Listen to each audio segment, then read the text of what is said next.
Thank you very much, बहुत शुक्रिया। गजनवी साहब, हेलीकॉप्टर का हादसा जिसमें शहीद हुए इब्राहिम रईसी साहब, मतलब तो इसके ऊपर काफी स्पेकुलेशंस हैं, काफी बातें कही जाती हैं। जब तक आपको पता है, हमारे पास कोई एविडेंस नहीं हो, तो प्री मेच्योर होगा कुछ भी कहना। क्या कहेंगे? पहले तो बिस्मिल्लाह रहमान रहीम। मुझे बहुत अफसोस है, बहुत दुख है कि इब्राहिम रईसी की डेथ का। वो एक बहुत ताकतवर आवाज थे, और अभी पिछले दिनों पाकिस्तान आए थे, और पाकिस्तान आके जो उन्होंने जिस अज़्म का इजहार किया था कि हम दोनों मुल्कों के ताल्लुकात को बहुत बेहतर बनाना चाहते हैं और पाकिस्तान और ईरान बहुत क्लोज आ सकते हैं। उसके बाद फिर लाहौर भी आए और वो इस्लामाबाद भी आए। उसके बाद तो आपने देखा वो श्रीलंका भी गए थे।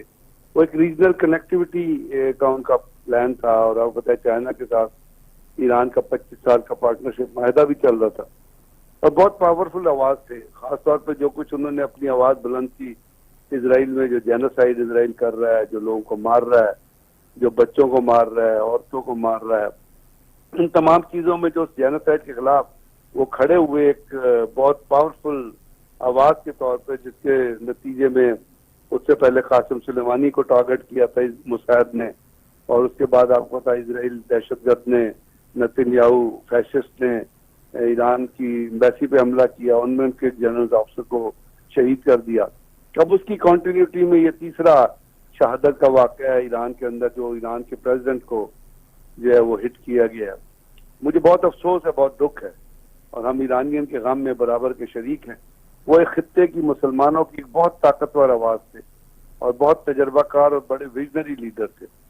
अब आपने कहा कि जी किसी चीज को प्रिकॉशन, पहले चीजों को प्रिजम्पशन नहीं करना चाहिए, लेकिन ये याद रखिएगा कि कुछ चीजों में डायरेक्ट एविडेंस होता है, कुछ चीजों में इनडायरेक्ट एविडेंस होता है, सही। और बहुत सारी चीजों में सर्कमस्टांशियल एविडेंस होता है।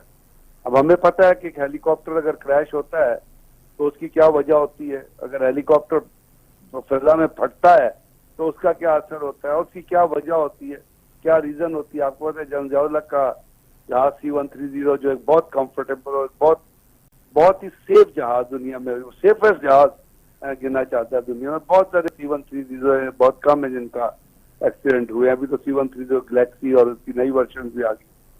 वो जब हिट हुआ था, वो जब गिरा था नीचे, तो आपको पता है कि उसके अंदर एक्सप्लोसिव रखा गया था, और उसके नतीजे में सारी बॉडीज जो है वो सड़ गई थी।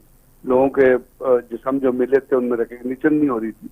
इसी तरह इस हेलीकॉप्टर में जो बेल 212 एयरक्राफ्ट था, जो 1979 वर्जन थी, अमेरिकन से लिया हुआ था, बड़ा सेफ हेलीकॉप्टर है ये। हाँ ठीक है, उसके अंदर कोई पुर्जे बदली किए हाँ, गए वो होंगे वाला है। क्योंकि पुराना जहाज है।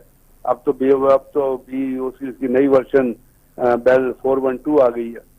तो लेकिन जिस तरह वो जहाज, जिस तरह ये एक्सीडेंट हुआ है, उससे मुझे ये एक्सीडेंट नहीं लगता। ये इंटेंशनल किलिंग है, जिसके अंदर मेरी नजर में मुसैद और CIA, बल्कि इंडिया का हाथ भी मुझे उसके अंदर नजर आता है। और CIA मुसैद का तो कंफर्म्ड हाथ है उसके अंदर। देखिए, जब हेलीकॉप्टर जमीन पे गिरता है तो उसके नतीजे में इफेक्ट कुछ और होता है।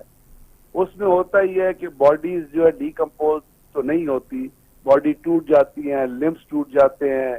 हेलीकॉप्टर के जो कुछ पुर्जे होते हैं वो बॉडीज के ऊपर गिरे होते हैं, जो अंदर सामान होता है वो स्कैटर हो जाता है। हेलीकॉप्टर के पुर्जे इंटैक्ट होते हैं और मुख्तलिफ जगहों पे गिरे होते हैं, उसके फ्यूजिलेज टैंक अलग हो जाता है, पर अलग हो जाते हैं। ये जिस हेलीकॉप्टर की जो खबरें, अब मैं खबरों के ऊपर बेस करके कह रहा हूँ, मैंने उसको अपनी आंखों से तो नहीं देखा है, लेकिन जो खबरें आ रही हैं, और बहुत सारी वेस्टर्न मीडिया की खबरें आ रही हैं, और जो ईरानियन मीडिया की खबरें आ रही है, उसमें ये कह रहे हैं कि हेलीकॉप्टर जो है ये फिजा में ब्लास्ट हो गया था। अब 3 हेलीकॉप्टर टेक ऑफ करते हैं, तीनों हेलीकॉप्टर उस फॉगी वेदर में या उस खराब मौसम में दाखिल होते हैं। 2 हेलीकॉप्टर तबरेज पहुंच जाते हैं,